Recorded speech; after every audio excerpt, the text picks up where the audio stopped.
Welcome back to the Huddle, episode 7, and happy Friday.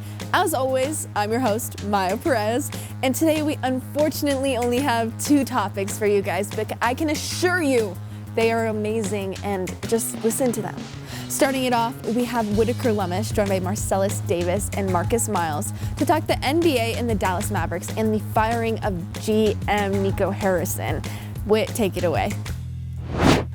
Thanks, Maya. As the NBA season is heating up, we have coaches getting fired and teams now getting to the top of the standings. Recent firing, Nico Harrison, the one that made the Luka trade, was fired. What are your guys' thoughts on that? We'll start with you.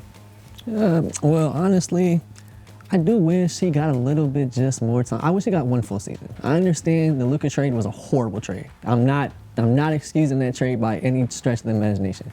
But I would say that team with AD and Kyrie, if they were to get healthy, I think they could have had a chance to make some noise with Cooper Flag. I think they did prematurely give up on Nico because I don't think they let the vision that he had ride out fully. But I understand the heat of the Luka trade and watching Luka do what he's doing now. It makes full sense why they traded him. I mean, not why they traded him, why they fired him. But I wish he got that full time. Yeah, what are your thoughts? Yeah, that Luka trade, I agree with Marcus. That Luka trade was terrible, but I still believe, like Marcus said, they should have got a full season. You don't have Kyrie. You don't have Anthony Davis. But, you know, Cooper, he's been starting off a little slow this season. He is picking it back up, scoring 15 points a game. But it's still not the full team. Clay is being Clay. He's not just prime no more. It's hard to, work with certain situations you have on the Mavericks. Yeah, I would say that I agree. They should have let him ride out that, full season with them. I know he said he puts defense first, but, having, I think, Max Christie for your starting point guard, not exactly going to cut it. And speaking of not exactly cutting it, we have teams in the very weak East without Indiana, Tyrese Halliburton's out, and without Boston, who, for example, the Magic, they're 10th place in the East right now. And for a young team that's supposed to be on the come up, I just don't think that's going to cut it. So what are your guys' thoughts on those teams specifically? And do you have like a specific team that you've been noticing that's like not been doing well? We'll start with you first. Well, again, the start of the season, I was very high on the Magic. I feel like leading up to each season, they was making the right trades. They were drafting the right players. And I thought Paulo Banchero was going crazy the season beforehand. But this season, they haven't been really putting it together like I thought they were. They're, 5 and 6? I just think, my take at the start of the season was not aging very well with the Magic's playing. What's your team? My sleeper team, I think from the start of the season, it's been the Hawks. I think the Hawks have a sneaky good roster. I know they're young. They deal with a lot of injuries, but I think if they fully get right, that team is super, super duper athletic, and they have every piece you need to win in the modern NBA. You have a stretch 5, you have defensive wings, you have a defensive backcourt that can compete, you have a playmaker in Trae Young that's at the top of the league in terms of playmaking. He's a shaky defender, but you have Dyson to cover up for that. That's my pick for sure. I love their roster. I agree. My pick actually is going to be the Pistons. They're sitting at 9-2 right now, and Thompson just looks like he's going to get better. Now, I know, Cade, we'll talk about that later. I think it was like 45 shots, scored 47 points. But they're 9-2. They're looking really, really, really good. Top of the East right now.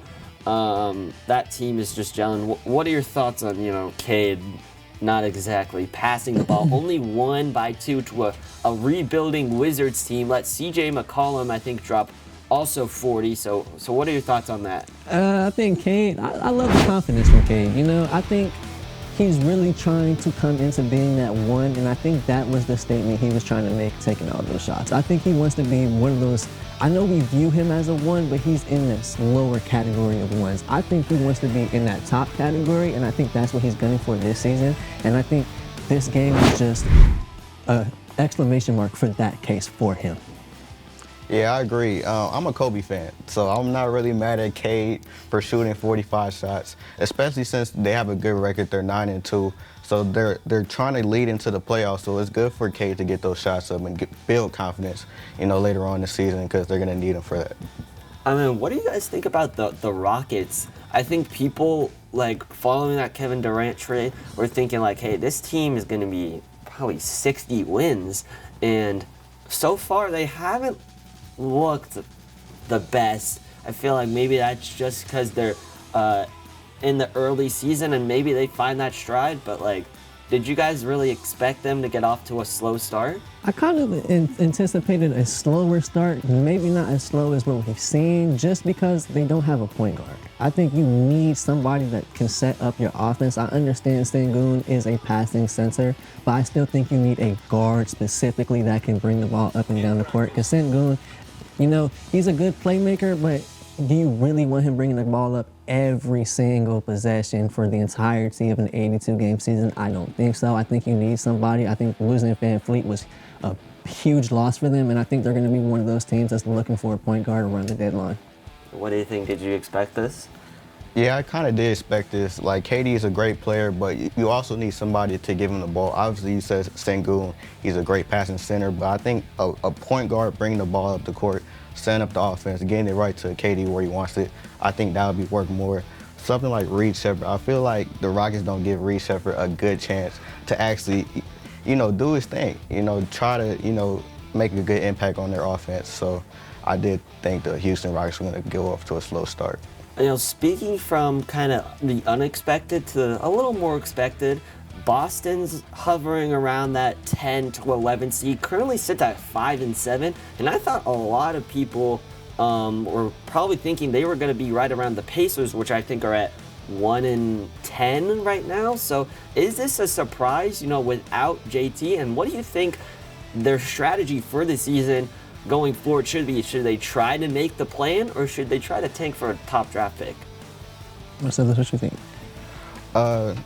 For this season, the Celtics aren't very looking too good. I think there was questions at the start of the season, can Jaylen Brown try to carry that team? And not in the top seats, but, you know, around playoff contention. But it seems like that hasn't been working. I think they should tank and try to get a good pick, you know, for as long as Jason Tatum is out, because you need that player that can really set up their offense, not just a scorer, but also a facilitator for the Celtics as well. What do you think? I think it's not necessarily surprising that they're doing this. I do think they're a well-coached team. They're a great organization. I know I'm a Laker fan, so I don't like talking good about them, but they do have a well-ran organization in place, and it's not surprising that they're competing shorthanded. I do like the pickup of Anthony Simons. You know, he was a borderline all-star talent at one point of his career. I do think he's going to be close to that, and I think we've seen glimpses of that in Boston. I do like what he's giving them in terms of a point guard. They haven't had a dynamic ball handler in that backcourt like that. They've had Drew Holiday, Derek White. I think he adds a different element to that offense, and I love what he's bringing to the offense. I also think they could potentially, if they're looking for it, they could sweep into those Anthony Davis sweepstakes. And I think if they do that, and then I don't think JT should play, but if JT does come back and they make a trade for Anthony Davis, who knows? They could compete this year and maybe try to sneak in there. Yeah, I mean, I agree. We saw, you know, they really love space, you know, with Porzingis and with Al Horford. Lose both of those guys in the offseason.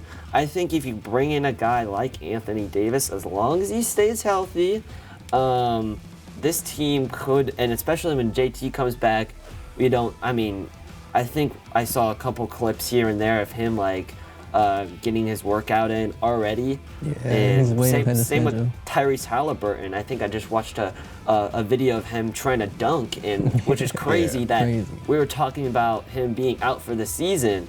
And so, speaking of LA, not the LA Lakers, of course, but the LA Clippers, kind of the little brother, they're sitting at 3 and 7, and I would say I expected them coming off of last season. I thought they were one of the better playoff teams to now a slow start. Like, so what's the deal with them starting off 3 and 7? I think they're just dealing with too much controversy. You know, I think no matter how much you try to sweep it under the rug, the Kawhi Leonard allegations do have an impact on that locker room. The Steve Ballmer allegations do have an impact on the locker room. Then you couple that with the fact that the roster is not the best, in my opinion. On paper, those names look good. But in 2025, I think it's a little past their heyday, and I think the majority of that roster is on their last couple of seasons in the NBA, and I think in an 82-game season, you're going to see struggles anytime you have a roster like that. We're seeing that in Golden State as well. They need youth, and they need to I think they need to reset. If I were them, I would look towards being sellers at the deadline. Okay. Yeah, I agree with Marcus. Clippers do need a lot of young cores. Obviously, we saw Bradley Beal got injured earlier. I feel like Bradley Beal, he just passed his prime. Like, I don't think he's given enough like he used to, like he did on the Washington Wizards. Ever since he got traded to the Suns, now the Clippers, he just hasn't been playing well. I feel like the Clippers might have a better chance with him outside, on the bench. But I feel like Marcus said, they should get young players, try to get a young core in there to try to fill in the roles. Yeah, I think this is a very similar team. I think the NBA is like a copycat league. We saw with the Bulls, with Will Levine and Vucevic, the European bigs, and now we see that with the Kings. And I think we're seeing it again with the Clippers. And I think as a Bucks fan, this was exactly us 2 years ago, and we had Brooke Lopez. We needed youth. The only first round pick that's another issue I was gonna say. They have no picks really. They gave it all up to get Kawhi and Paul George, and they also traded Shai Gilgeous-Alexander in that deal for that combo. I understand it was technically for Paul George, but you were getting Paul George and Kawhi Leonard. In that moment, it sounds good, but now it's looking up there as one of the worst trades we've seen. Yeah, going back to my Bucks point, this was us, Brooke Lopez. We had an aging core. Luckily, got AJ Johnson and Tyler Smith. Both since have moved off the team, so I think we're even going to need more youth in Milwaukee. But going to the top of the West, we see San Antonio, and of course we see the LA Lakers. Going back to San Antonio. What have you guys seen from not only Victor Wembanyama, but that dynamic duo of rookies, Carter Bryant and Dylan Harper? We'll start with you. Carter Bryant and Dylan Harper, obviously Dylan Harper's been injured a little bit in the season, but Carter Bryant, I knew since he came from Arizona, he had a great defensive talent. I knew he was going to bring that defensive energy to the Spurs, which they definitely need. And Wemby is always going to be Wemby. He's always going to be a threat. But once you build a team around him, that's when they become a problem, and that's what we're seeing this season. Yeah, I think the first couple of games, even with seeing those guys out like Fox, etc., they were still winning games, and they were still winning in convincing fashion. I think we just can't just dismiss the fact that they're still the Spurs. We can't forget how many championships did they win in the 2000s? About five, six. They are one of the greatest organizations of all time and the best coach teams of all time. And I think that's just no mistake. And I think that core will continue to be coached up as such, and they will continue to grow. And I think they're going to be a contender for years to come. So that's enough actual basketball talk. We're going to go more over to the streetwear side of basketball. We just saw Shai's new shoe with Converse, little baggy. I tried to get one myself, sold out unfortunately. Instead, I went with Jaylen Brown's new shoe. Who do you guys think should be the next in line to get their own signature shoe? Signature shoe? Who do you think, Marcellus? Oh man, it's kind of tough because really the market is always looking for new guards instead of big men. So if I were to think about somebody that gets a shoe, an upcoming star, I would say Cade Cunningham. Yeah, definitely. I think his game is very translatable. I think people would try to copy his style, and I think his shoe would try to sell out. Does he already have a shoe? I think he maybe have a couple PEs. Yes, Yeah, I think PEs, he had. Okay, yeah. I knew he had something of the sort. I But know I think he he's needs with a signature Nike. one. Yeah, he needs a signature one. I think he'd be my pick. He hit on everything. I think, like I said earlier, he's trying to become that tier one superstar in the league. All those tier one superstars have those signature shoe deals. I think he's next in line to get that for sure. I have two picks. I think Alperen Şengün absolutely should get his own shoe. Okay. I feel like he is one of the most dynamic tall men in the league. Actually, we're gonna go 3 picks. Okay. And then we've seen Chinese brands make their way in the NBA. I'm going with the new Chinese center, Hansen Yang. And so I think he should get a shoe. Now with Nike, no, but one of these smaller brands should come pick him up. And then one more person to end off this edition of the NBA Huddle is Lauri Markkanen. I'm not sure if he has his own shoe yet, but I haven't heard anything. Star player of his own team. I think that shoe should be coming. Unfortunately, guys, that's all the time we have for you today on the NBA edition of The Huddle. Sending it back over to you, Maya. Thank you guys, great ball knowledge. But now Ariel Meza and Justin Young are going to join Marcus at the desk to talk about the NFL MVP race and the playoff picture as we head into the second half of the season. Personally, give me Brandon Aubrey just because he's carrying my fantasy team. But anyway, take it away, Ariel. Thank you, Maya. So the NFL is heading into week 11 and the MVP conversation is getting real heated right now. I have Marcus. You know my name. I have Marcus and Justin here with me to talk MVP conversation. So Justin, why don't you kick us off? Who do you think is going to be the MVP this season? I think undoubtedly, no matter what historic records Jonathan Taylor is breaking, no matter what record Matthew Stafford is breaking, it all goes down to one man, and that man is Drake May. He is doing everything right now for that New England Patriots team. He is 8-2, so the Rams are 7-2. I think Stafford's right now his #1 competitor. And May is simply doing better with less. You know, he doesn't have a Puka Nacua. He doesn't have Kyron Williams. He doesn't have Devontae Adams. What does he have? Ramondre Stevenson, who fumbles and is injured. Travion Henderson with an inconsistent workload, and he's a terrible pass protector. His wide receivers are what? Wash, Stephon Diggs, Kayshon Boutte. Yeah, it's just not an ideal situation over there. So you gotta look at his most important wins as well, you know. Going into Buffalo, beating them on Monday Night Football. We saw this past week they went into Tampa and beat the Buccaneers. And also, he's a dual threat. He's got 300 rushing yards on the season. I think overall he is the clear case for the MVP. You agree with him? May was my pick as well. You know, he ranks second in yards per attempt, second in completion percentage over expected, third in expected points added per play. And what's most impressive is the Patriots were 4-13 each of these following 2 seasons. He has turned that on its head completely. Nobody was looking at the Patriots. Nobody's seen the Patriots coming. You could maybe say they were poised to have a great defense, but offensively, there were serious question marks, and Drake May has answered all of those questions. And you guys think Drake May is going to hold up that this type of season throughout the Second rest half of the season? schedule Yeah. is pretty solid. I think they're going to hold up. Yeah, I mean, you guys make great points. I never really thought about that, about his offense being so, lacking in talent. Yeah, and then now we're talent reading it down. efficiency. Dang, he really is putting that team on his back. I mean, they help out sometimes, of course, but he's making something out of nothing, pretty much, right? Yeah. So you got to give him credit. How about Matthew Stafford? A lot of people have been putting him in that conversation. What do you see the case for him? I am a Matthew Stafford believer. He is one of my favorite quarterbacks in the league. And I think him, for the past 6 games, throwing 20 touchdowns and 0 interceptions is incredible. I have no words to describe it other than incredible. But I think it just goes down to the talent around him. Puka Nacua, kind of consensus top 5 wide receiver. Devontae Adams, sure he's a little bit on his older side, but he's still one of, if not the best red zone targets in the National Football League. Even his running backs, Kyron Williams, he has a little bit of a fumbling issue, but he's still really solid. And his defense with guys like Jared Verse, Cam Curl, Cam Kinchins, Nate Landman, who's been really good at the linebacker spot for them. I think, and of course, Vrabel, he's a good coach, but obviously McVay is one of the best offensive minds in the league. So for May to be putting up a better record and similar numbers to Stafford, I think you got to lean May.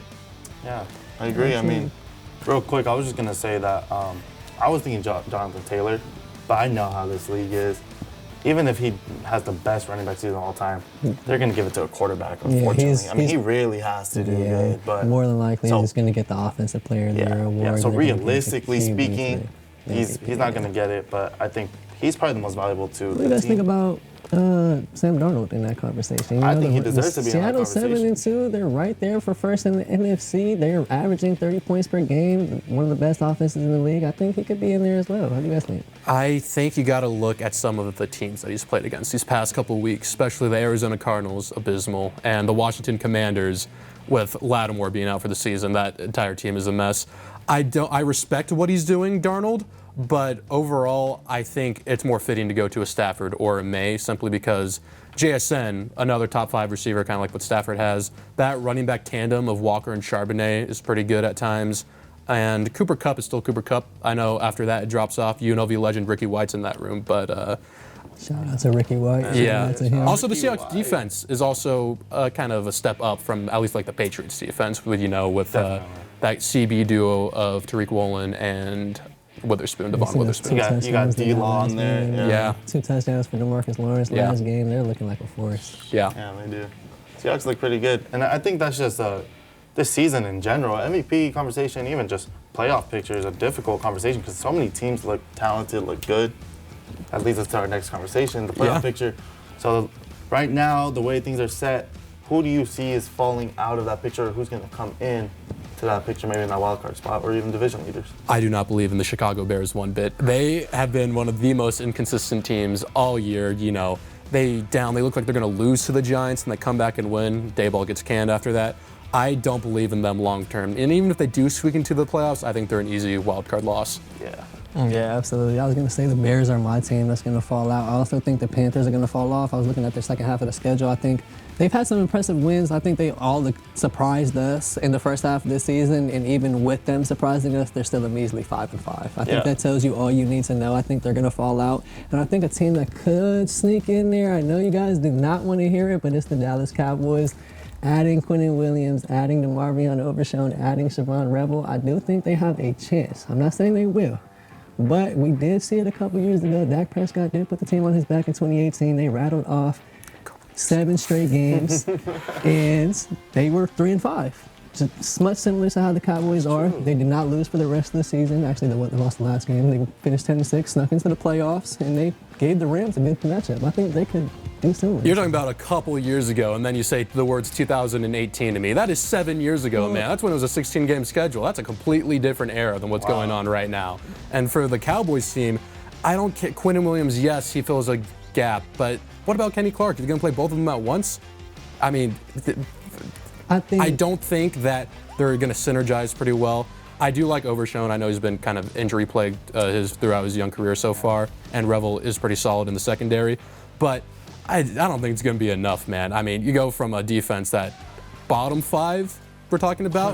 Bottom two defense. Do 3 players really make all the difference without any coaching changes? Yeah, it's definitely that. Coaching changes, the scheme needs to change. I think people have been talking about it for a long time, but let's say that defense does lock in, they do move up the ranks. That's part of my point with the defense, though. Quinnen Williams and everyone coming back fits that system perfectly. I think obviously Eberflus I don't like his stubbornness. But when his scheme is working and he has the appropriate players, it's mightily effective. You've seen it's similar system to what Seattle runs with McDonald.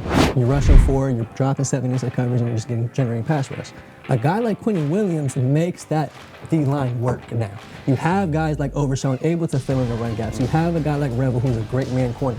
Now you have guys long in zone as well, because you know Eberflus likes to play zone. Now you're having guys that sort of fit that scheme. And now you can start to see what Eberflus was starting to think. A lot of the issue, I mean, we can say Eberflus' scheme has been bad, but a lot of it, you can't blame Eberflus for your corners messing up a simple deep third. Yeah, that's not Eberflus' fault. You can't blame everything on the coordinator. A lot of it has been the players, and I think if you take a lot of those starters off the field and replace them with guys that are quality starters, I think the defense could get to the middle of the pack, and I think that's all that offense needs. Exactly, that's what I was gonna say. So as long as that defense can lock in and really move up the ranks in that defensive measure, dude, that team's gonna be insane. Because that offense right now, well, they were the top offense for a while, struggled a little bit past 2 games, but that defense isn't helping the offense out at all. If they can really click and mesh, that team is a team you don't want to see in the playoffs. I mean, yeah, the Dallas Cowboys, they'll lose first round even if they make it, but if Dak keeps playing to the top level, the offense keeps playing to their top level, the defense can lock in, that's a scary team for sure. Now, the only reason I think they might not make it is because the NFL is hard this year. The NFC specifically is hard this year. And they have a tough schedule. They have, I think the Chiefs, the Eagles, the Vikings, Commanders, all back to back to back. It's a tough stretch they have to go for. You can also make that same case for every other team in that race. And that's a part of the reason why I do think Dallas has a chance. And like I said, you have teams that are in that race that you're going to face that you could potentially knock off. Like the Vikings, you can completely knock them off. Yeah. But with all these ifs being thrown around, I assume you two are like Justin Herbert defenders, because oh my God, the amount of ifs that you two are trying to justify for the Cowboys to be good. I could buy some magic beans from some random street vendor off of Tropicana and plant them in the ground, and it's an if, and if they're going to grow or not. It's not going to happen with the Cowboys. We've seen it. We've seen it this year. It's not going to happen. I don't care what they add. It's not happening. Not this year. Maybe you can make a case for next year. You know, do well in the draft. You still got one of those Parsons picks. I'm not throwing them out completely for next year, but this year, just chalk it up. Completely chalk it up. Nah, I don't think they can sneak in there. I don't think they're going to be a playoff. like contender now. Yeah, we're talking about the Bears falling out. Another team I could see falling out, kind of surprising, is the Packers. Just because they're losing against the teams they should be beating. That you cannot do that in this year because you got to beat those teams like the Panthers, which I know Cowboys lost the Panthers and Cardinals as well, but you got to beat those bad teams, and the Packers aren't. If they keep doing that, they're not going to make it. 13 They're in a tough and division. 7 points the last 2 games. Yeah. That offense looks incredibly rough. They have some serious questions they need to answer. And I think that question goes back to the main man behind center, and Jordan Love. He can play so well for 80% of the game, and that last 20%, he's going to throw 2 of the dumbest passes you've ever seen in your life. It's going to throw away everything. And they need another running back besides Josh Jacobs. You know, Emmanuel Wilson, he's all right, but, you know, they really need that kind of like explosive guy because Jacobs is powerful. We know his game, but they need more playmakers. You know, who's that top wide receiver? Dobbs? He's from UNR. We don't like him. I'm not a fan. I'm not a fan of that Packers offense. Yeah, so moving up to the AFC side, who do you think is going to fall out? Who do you think is going to take that spot to finish out that playoff picture? Part of being a fan is knowing when to believe in your team and when not to. And when you're talking about who's going to fall off, I don't see any team is going to fall off more than the Pittsburgh Steelers. Yeah. We have been a terrible offense and a terrible defense, and we're 5-4. You know, Aaron Rodgers, he clearly forgot to take his like dementia pills or something before getting out of the hotel in Inglewood because he was terrible on Sunday Night Football. That was one of the worst performances I've ever seen from him. Arguably the worst performance of his NFL career. Our defense, our slot corner Brandon Eccles, he made Ladd McConkey look like prime Larry Fitzgerald. It was just overall a bad look. We're going to keep spiraling. We still have to play the Ravens twice. We still have to play the Detroit Lions. It's not going well in the city of Pittsburgh. You said a team there, the Ravens. You think they're making their way back? Yes. Marcus, I know you're a believer in them. Yeah, I do think, you know, it's only a 1-game gap.